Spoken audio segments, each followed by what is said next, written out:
हमारे साथ जुड़ रहे हैं। सुधांशु जी, आपका बहुत स्वागत है। मैं पहले किसी बात विवाद की बात किए बगैर इसी सिंगल्स के प्रकरण से आपसे शुरुआत करना चाहता हूं। लोगों की दिलचस्पी इसमें बहुत ज्यादा है और लोगों को ये जानकर के और ज्यादा मैं कहूंगा कि और उनका कौतूहल बढ़ा कि ऐसा नहीं है कि ये कोई ऐसी कोई भूली बिसरी चीज थी जिसके बारे में अचानक आज हम लोग बात करने लगे हैं।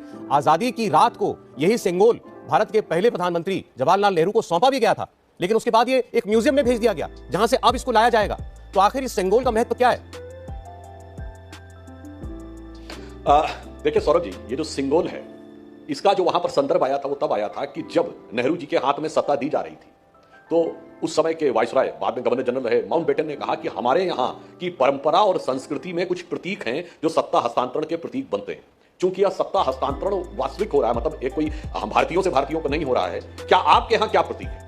इस विषय के ऊपर नेहरू जी ने तत्कालीन जो स्वतंत्र भारत के प्रथम गवर्नर जनरल बने थे श्री राजगोपालाचारी राजा जी से बात किया तो राजा जी ने बताया कि चोल साम्राज्य में इस प्रकार की यह व्यवस्था रहती थी जो कि एक राजा से दूसरा राजा यानी एक सत्ता से दूसरे सत्ता के हस्तांतरण के प्रयुक्त होता था, जिसको भगवान शिव के द्वारा उनके आशीर्वाद का प्रतीक माना जाता था। अब इसमें दो बातें महत्वपूर्ण हैं। वो किस चीज का प्रतीक होता था? वो उसको जिसको आप सिंगोल कहते हैं तमिल भाषा और तमिल संस्कृति में, वो संस्कृत में वो शब्द है, उसके लिए है धर्मदंड। यह इस बात का प्रतीक था कि कोई भी शासक यदि कार्य करेगा तो वो धर्म के अधीन होकर कार्य करेगा। धर्म का अर्थ हो गया कि जो कर्तव्य है, जो आपकी प्रेरणा, इसका मतलब जिसे कॉन्सेप्ट ऑफ ट्रस्टीशिप कहते हैं आज की डेट में, कॉन्सेप्ट ऑफ ओनरशिप नहीं कि मैं सत्ता का अधिकारी नहीं हूं, मैं सिर्फ सत्ता का एक संरक्षक हूं।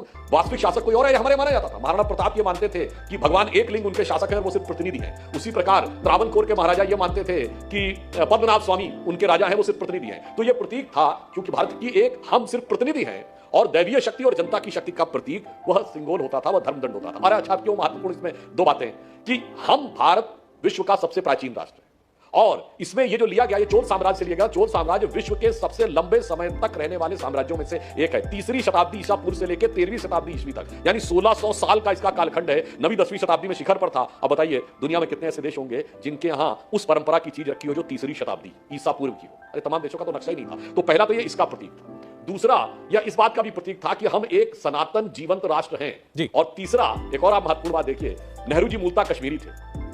कश्मीर के मूल का एक व्यक्ति प्रधानमंत्री पद की शपथ ले रहा है, तमिलनाडु से आए हुए एक सिंगोल के द्वारा वह संकल्प ले रहा है और गंगा जल के द्वारा उसको पवित्र किया जा रहा है। वो खैर वो विषय अलग था क्योंकि अंग्रेजों को पहले लॉर्ड माउंटबेटन के हाथ से आया, लॉर्ड माउंटबेटन से आने के बाद उसे गंगा जल से पवित्र किया गया। तो सोचिए इसमें राष्ट्रीय एकीकरण, राष्ट्र का गौरव, मगर अफसोस की बात यह है कि वो म्यूजियम में रख दिया जी। यही एक समस्या थी कि स्वतंत्रता के बाद जो चीजें हमें प्रेरणा देने लायक होनी चाहिए थी, जो हमारे विजन में रहनी चाहिए थी, वो म्यूजियम में रह गई। यानी जो हमारी दृष्टि में रहनी चाहिए थी वो संग्रहालय में चली गई। कोई बात नहीं, अब भूली ताही बिसार दे, आगे की सुध ले।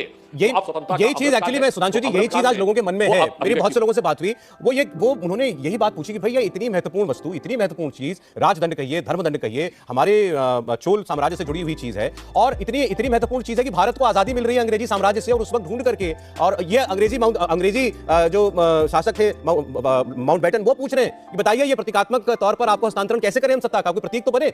उसके बाद नेहरू जी राजगोपालाचारी जी से पूछते हैं, वो ढूंढ करके लाते हैं कि नहीं ऐसा हमारे यहां पर एक वस्तु है, उसका इस्तेमाल किया जा सकता है। और जो फिर अब इतिहास से पढ़ने में आ रहा है कि 14 अगस्त 1947 रात 10:45 पर तमिलनाडु से आए हुए अधिनम के लोगों ने ये नेहरू जी को पीतांबर पहनाकर ये धर्मदंड, राजदंड, उनको ये सिंगोल उनके हाथ में थमाया और उसके बाद ये पहुंच गया आनंद भवन इलाहाबाद। और मुझे तो उसके बाद ताज्जुब इस बात पर हुआ, वो तस्वीर जरा स्क्रीन पर है तो चलाइए, कि उस म्यूजियम में जहां पर ये सिंगोल रखा है वो नीचे जो तख्ती लगी होती है उस पर लिखा क्या है? उस पर लिखा हुआ है walking gift of Jawaharlal Nehru, walking stick of Jawaharlal Nehru. ये उनकी छड़ी है, चलने की छड़ी है। देखिए यहीं पर मैं बात कहना चाहूं, राष्ट्र की परंपरा को कहीं ना कहीं एक भूल हुई, गुलामी की मानसिकता से मुक्त करना और विरासत से अपने को जोड़ना। यहां तक कि अभी समझिए कि जो स्पीकर लोकसभा के होते हैं, लोकसभा अध्यक्ष, उनकी जो पीठ है उसके पीछे आज भी लिखा रहता है धर्म चक्र प्रवर्तनाय। परंतु ये सारी महान परंपराओं, और एक और बात कहता हूं, आपने कहा हम भूल गए, हमें भी नहीं पता था, मैं ईमानदारी से कह रहा हूं, लोगों को लगता है कि हमें भी बहुत सारी चीजें पता रहती, मुझे भी नहीं पता था। पर इससे ज्यादा बड़ी बात यह है, किसी से पूछे चोल साम्राज्य के बारे में कितने लोगों को पता है? 1600 साल तक जिस वंश ने भारत में भिन्न भिन्न रूप में भारत की सेवा की, उसके बारे में लोगों को नहीं पता है। 100-150 साल शासन करने वाले नहीं, 3 साल शासन करने वाले बाबर का नाम लोगों को पता है। यदि पूछा जाए कि चोल साम्राज्य के 3 राजाओं का नाम बताइए तो मेरे ख्याल से 100 में 99 लोगों को नहीं पता होगा। एक और भी इसका प्रभाव है, भारत की ज्यादातर इतिहास और संस्कृति को दिल्ली सेंट्रिक कर दिया गया, नॉर्थ सेंट्रिक नहीं, दिल्ली सेंट्रिक। और उस कारण से दक्षिण भारत और पूर्वी भारत की बहुत सी गौरवशाली, या दिल्ली के इतर जो हमारी गौरवशाली सांस्कृतिक परंपराएं थी, उन सबको धूमिल कर दिया गया या भूला बिसराने का प्रयास किया गया, विस्मृत करने का प्रयास किया गया। तो यह कहीं उसका भी प्रतीक। और मैं मानता हूं यह भी एक सुखद संयोग ही मानिए कि वह राजदंड जिन्होंने बनाया था वो आज भी जीवित है। जी 96 वर्ष के जी हैं। हाँ। शायद नियति ने उनको इस दिन को देखने के लिए जीवित रखा जब वो पूरे सम्मान के साथ 21वीं सदी में नए भारत की नई संसद में, उस भारत की संसद में जो आज जनसंख्या की दृष्टि से सबसे बड़ा देश हो गया, सबसे बड़ी डेमोक्रेसी है, मदर ऑफ डेमोक्रेसी है, 5वीं अर्थव्यवस्था है और बहुत सारी चीजें उनको बनी कर, उस आत्मगौरव और स्वाभिमान के साथ आकर स्थापित हो रहा है। तो मुझे लगता है कि शायद यह कालचक्र की एक बड़ी बदलाव या कालचक्र के एक बड़े परिवर्तन का कहीं ना कहीं प्रतीक बनता है। हालांकि सेंगोल को लेकर भी हमारे यहाँ पर विवाद कम नहीं हो रहे हैं, मैं बताऊंगा आपको। उसमें से एक विवाद जो है वो ये कि जैसे आपने भी बताया कि चोल वंश में एक राजा से दूसरे राजा को जब सत्ता हस्तांतरण होती थी तो उस वक्त शीर्ष पुजारी जो होते थे वो आशीर्वाद दिया करते थे, और वो तो तब राजाओं का वक्त था, तो उस वक्त जो राजा बनता था वो तो आजीवन राजा रहता था। तो लोग आज पूछ रहे हैं तो क्या मोदी जी को जब ये अधिनियम के लोग आएंगे वो ये राजदंड सौंपेंगे तो क्या हम ये कहना चाहते हैं, ये संदेश देना चाहते हैं कि मोदी जी आजीवन जो है वो प्रधानमंत्री रहेंगे? देखिए, बहुत अच्छा प्रश्न किया है। वैसे जिनके हाथ में पहली बार आया था उन्होंने तो अपना राजवंश स्थापित कर लिया था। यह विश्व के सबसे बड़ा लोकतांत्रिक राजवंश है जो 4 पीढ़ियों से उसके बाद वही होते चले आ रहे हैं। परंतु हम तो एक बात और आपको याद दिला दे, दर्शकों को नहीं पता, चोल साम्राज्य एक ऐसा साम्राज्य था जहां पर पहली बार, मतलब 2000 साल पहले के दौर की बात बता रहा हूं, जहां वोटिंग के द्वारा ग्राम पंचायत और नगर पंचायत के सदस्य चुने जाते थे। 6 समितियां होती थी, 5 समितियां होती थी, 6 लोग उसमें होते थे, 30 लोगों की कुल समिति बनती थी गांव का प्रशासन चलाने के लिए, और उन समिति के सदस्यों का चयन मताधिकार के द्वारा होता था। तो कहीं ना कहीं यह भी दर्शाता है कि जनता के प्रति, उस समय जो पुजारी भी होते थे वो जनता के प्रतिनिधि माने जाते थे। इसलिए पुरोहित शब्द का अर्थ है जो संपूर्ण पुर, यानी संपूर्ण जो बस्ती है, संपूर्ण नगर है, उसके हित का प्रतिनिधित्व करता हो वह पुरोहित है। इसीलिए बहुत सी ऐसी बातें होती थी, वह भी जनता का ही प्रतिनिधित्व होता था। वो भी इसीलिए मैंने कहा कॉन्सेप्ट ऑफ ट्रस्टीशिप का प्रतीक था कि हम शासक नहीं, हम मालिक नहीं है, हम प्रतिनिधि हैं। प्रतिनिधि किसके हैं? उस ईश्वरीय सत्ता के जिसने हमें जनता की सेवा करने का अवसर दिया। इसलिए भी अपने आप में अलग था। और यहां मैं एक और फैक्ट कह दूं जो इस बात के लिए कई लोगों को लग सकता है ना साहब वो राजा थे और वो था मान्यवर, एक मैं फैक्ट कोट करता हूं, दुनिया में पिछले 2500 सालों में जितने नरसंहार हुए हैं, यानी शासन के द्वारा मारे गए लोगों की संख्या, यानी युद्ध के बाद का नरसंहार या किसी शासक ने अपनी जनता को मरवाया हो, 30 साल रिसर्च करने के बाद हवाई यूनिवर्सिटी के एक प्रोफेसर हैं R.G. रमन, कोई जाके चेक कर सकता है, उन्होंने एक वेबसाइट बनाई जिसका नाम है डेमोसाइट। 30 साल रिसर्च करने के बाद विश्व के सभी देशों के उन्होंने एक लंबी रिसर्च टीम के साथ 2500 साल के बाद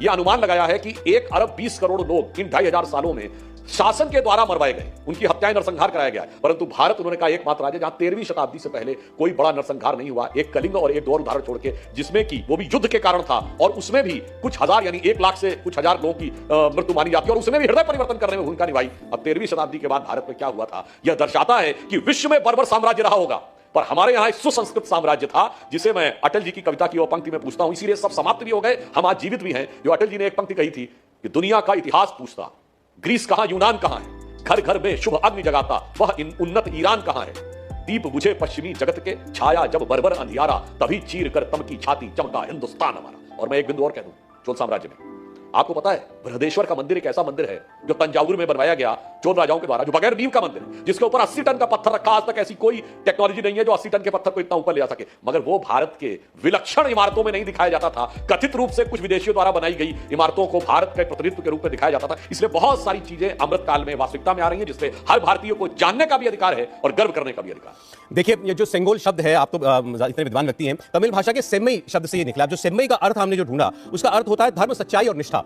बहुत से ऐसे लोग हैं जिनको सच्चाई और निष्ठा वो शायद उसको दरकिनार कर देंगे लेकिन धर्म शब्द को पकड़ लेंगे, ऐसा हुआ। अब उस पर एतराज हो रहा है कि साहब ये जो धर्म दंड या राजदंड या जिसको हम लोग सेंगोल कह रहे हैं, जो वहां पर स्थापित किया जाएगा स्पीकर साहब की कुर्सी के पास, ये एक सेक्युलर देश की संसद में एक धार्मिक प्रतीक जो है वो क्यों लगाया जा रहा है? और इसके तो शीर्ष पर खुद नंदी विराजमान है, नंदी उस पर बने हुए हैं। तो ये तो जैसे ओवैसी साहब ने कहा, ये तो वन नेशन वन रिलीजन उस रास्ते पर चलने वाली बात है। देखिए, आपने बड़ी अच्छी बात कही, उसमें क्या कहा गया, धर्म और सच्चाई और निष्ठा। धर्म से इस देश में कब आपत्ति? मैंने कहा कि लोकसभा की स्पीकर की चेयर के पीछे लिखा हुआ है धर्म चक्र प्रवर्तनाय, तो क्या यह देश कम्युनल हो गया? सर्वोच्च न्यायालय के एम्बलम पे क्या लिखा है, यतो धर्मस ततो जया। अब ये बताइए, भारत के राष्ट्रीय ध्वज पर जो अशोक चक्र है वो सारनाथ से निकला हुआ धम्म चक्र है, यानी धर्म चक्र है। तो धर्म तो भारत में सर्वत्र विद्यमान है, इसलिए भारत तो एक धर्म प्राण राष्ट्र है। तो यदि सेंगोल जिसका सेमई शब्द से निकला है, सेमई शब्द का अगर तमिल भाषा में तात्पर्य धर्म, सच्चाई और निष्ठा से है, तो ये तो उन्हीं चीजों का प्रतिनिधित्व कर रहा है जिसका हमारा राष्ट्रीय ध्वज, जिसके लिए सर्वोच्च न्यायालय का हमारा प्रतीक चिन्ह और लोकसभा अध्यक्ष की पीठ जिसका प्रतिनिधित्व कर रही है। तो मुझे तो समझ में नहीं आता कि इसको लेकर किस प्रकार की कोई इधर उधर की बात होनी चाहिए। हाँ, एक बात जरूर कह दूं, जिनको सेकुलरिज्म खतरे में नजर आता है, तो यह धर्म शब्द जो है ना, इसका किसी रिलीजन से मतलब नहीं है। जो मनुस्मृति में धर्म की परिभाषा है, 10 लक्षण बताए गए हैं, और तमिल संस्कृति में जो थिरुक्कल है, जो उनका सबसे बड़ा धर्म ग्रंथ है तमिल भाषाई लोगों का, तमिल संस्कृति में, उसमें भी जो धर्म की परिभाषा देखिए 8-9 गुण दोनों में मिलते हैं।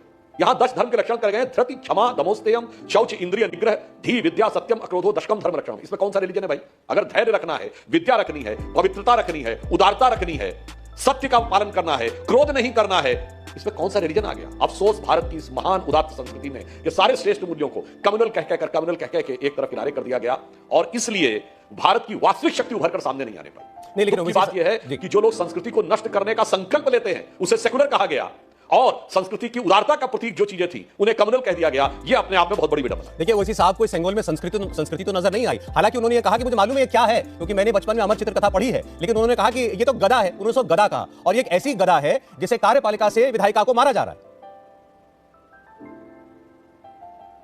है। देखिए, जब वो मारा जाना शब्द ओवैसी जी के मुंह से निकलता है तो उनकी बात का क्या उत्तर दिया जाए? ओवैसी तो वो बोल चुके हैं ना कि जब मोदी पहाड़ पे चले जाएंगे और योगी मठ में चले जाएंगे तब तुम्हें बचाने कौन आएगा। इसका तात्पर्य क्या था? उनके भाई बोल चुके हैं कि 15 मिनट के लिए पुलिस हटा लो, तो मारने से ही तो मतलब था। और ये 20 करोड़ 100 करोड़ पे भारी पड़ेंगे। हिंसा के साक्षात प्रतिनिधित्व करने वाले लोग आज इन विषयों पे बोलते हैं। ओवैसी को माना जा सकता है, ये वो पार्टी है जिसने कहा था कि हमने 800 साल इस देश में हुकूमत की। तो अगर कोई मुगलिया मानसिकता से देख रहा होगा तो उसके मन में कष्ट जरूर हो सकता है, पर मैं ये भी बता दूं, ये ओवैसी के भाई बोल चुके हैं और आज तक ओवैसी जी ने इसके लिए क्षमा नहीं मांगी है। जिसको आप मुगल साम्राज्य कहते हैं, वो 1757 में 1527 में शुरू हुआ, और ईमानदारी से 1557 में शुरू हुआ अकबर के बाद, और 1707 में खत्म हो गया। 150 साल, ज्यादा पौने 200 साल, और चोल साम्राज्य 1600 साल। धन्यवाद। इसलिए भी मैं कह रहा हूं, अगर आप तुलना करके भी देखेंगे तो जमीन आसमान का अंतर है। और चोल साम्राज्य के सकारात्मक प्रभाव आज भी कंबोडिया, इंडोनेशिया, जावा, सुमात्रा तक नजर आते हैं, और मुगल साम्राज्य के विध्वंसक प्रभाव आज भी भारत के कोने कोने में नजर आते हैं। तो इसलिए जो विध्वंसक मानसिकता का प्रतिनिधित्व करने में अपने को गर्व का अनुभव करते हैं, मुझे लगता है इस शुभ अवसर के ऊपर उनके द्वारा की गई टीका टिप्पणी के ऊपर बहुत विचार करना उचित नहीं।